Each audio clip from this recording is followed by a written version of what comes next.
warming huts, start thinking about lighting a fire, and then we thought that fire will be the elementary action of getting warm, and we tried to combine it into the structure of the house, of the hut, in a way that it's also referred to the temporality of the building and its dynamic, and that's how we came up with the structure, some sort of metal frame that the wood will stuck into it, and then through time and through the skater's behavior or lighting the fire, the appearance of the hut will change. Well, that's what I like about it as well. As the weather gets warmer, it gets smaller. Yeah. The conceptual idea was a structure that changes from sheltered and closed hut to an open structure, even possible to give shade during summer. So Some sort of pergola. yeah. Except it'll have sank to the bottom of the river. Sorry? It'll have sank to the bottom of the river. No, Yeah, well- I think they'll pull it out before. Well, we can put it like This was based on assumptions because we're really not familiar with this kind of weather, this kind of life under such extreme conditions. And we googled them all. What temperature is it in Tel Aviv at the moment? right now it's about 20 degrees above, and it's the middle of winter. That's really nice. There's only a 35-degree difference today. That's pretty good. Yeah. You should ask for relocation. Yeah, no. Personally, I think this is the one that has jumped off the pages when I saw the designs for me. I really like the cage with the timber stacking down because it'll be erratic. If somebody pulls a log out of one side, it'll change the shape of it because the timber rolls down inside the cage. We really hope that people will use it, because sometimes when people get to, I don't know, some sort of installation or pavilion, they can be hesitate, should they do it, if it's okay. I mean, we saw people, although it's not completely different people yesterday, just taking wood and putting it in the fire pit to keep themselves warm. So I think it will be useful. It will. The Winnipeggers are well used to sitting around an open fire in their backyards in the winter. So they'll know what to do with the logs. And with two others, but we're just playing around with the contrast. We knew Winnipeg and the river would give like a real horizontal kind of feel, especially looking at the YouTube video of someone skating down the long ice trail, and so we wanted to do something that might be iconic and beautiful and just raise it up. And we didn't know how much hay costs, so we thought, if hay can be structural and it's relatively cheap, we could make a tower that would be 60 feet tall. And how much is hay? These are top bales and bottom bales, so they're kind of damaged. Oh, actually, these are straw bales. Hay bales would be more expensive, but I think these might be about $30. But then that's not including transportation and whatnot. And these are the bales that are they can't really use because they got wet and they're a little maybe moldy or something like that. But they're huge. And how many of them is there? How many? There's, I think, at least around 70, but that's 70 for 6 levels. At the top there, it's a circle of 9, but when you get down to the 3rd level and on down, it's a little bit more because we're trying to extend 2 spirals that kind of come together to make the entry. So yeah, but they're 1,000 pounds each at least. Some of them have moisture, and so they can go up to 1,500 pounds. So it's pretty crazy. Yeah. It's a pretty cool structure. I do like the 2 opposing entranceways with the spiral. It does, like, it's remarkably warm in here, and I use the word relatively for Winnipeg. But it does a pretty good job of cutting out the breeze. Oh yes, we agree, and we wanted. When the temperature gets warmer, you can actually smell the straw, and so we used to play in with straw and everything, and so it could be a reminiscence of your childhood, or I don't know.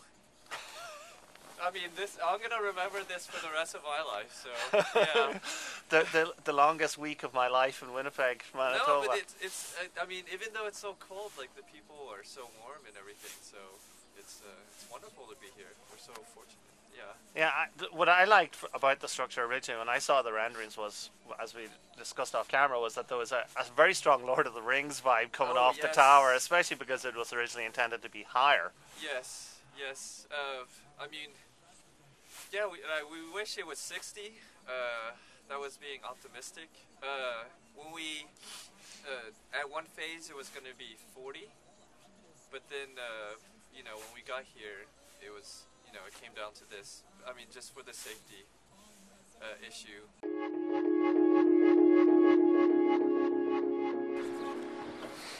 This is the University of Manitoba's entry in this year's Warming Huts competition. As you can see, it's a steel structure with vaguely Gothic overtones. It's quite reminiscent of some of the more ornate vaultings in some of the cathedrals in Europe, and it's covered in fabric. Over this, they're eventually going to spray water, and it's going to become a hardened shell. So it's actually going to become an ice vault. The whole structure is designed to be reused every year, and at the moment it's sitting down on what is the frozen harbour here at the Forks. I'm from Philadelphia, Pennsylvania. This is my shelter. It's called Under the Covers. The basic idea behind it is that you imagine snow as being this fabric that just it blankets everything. I love snow, which it's kind of cool that it's snowing right now. I love the idea that snow sort of unifies all these disparate elements.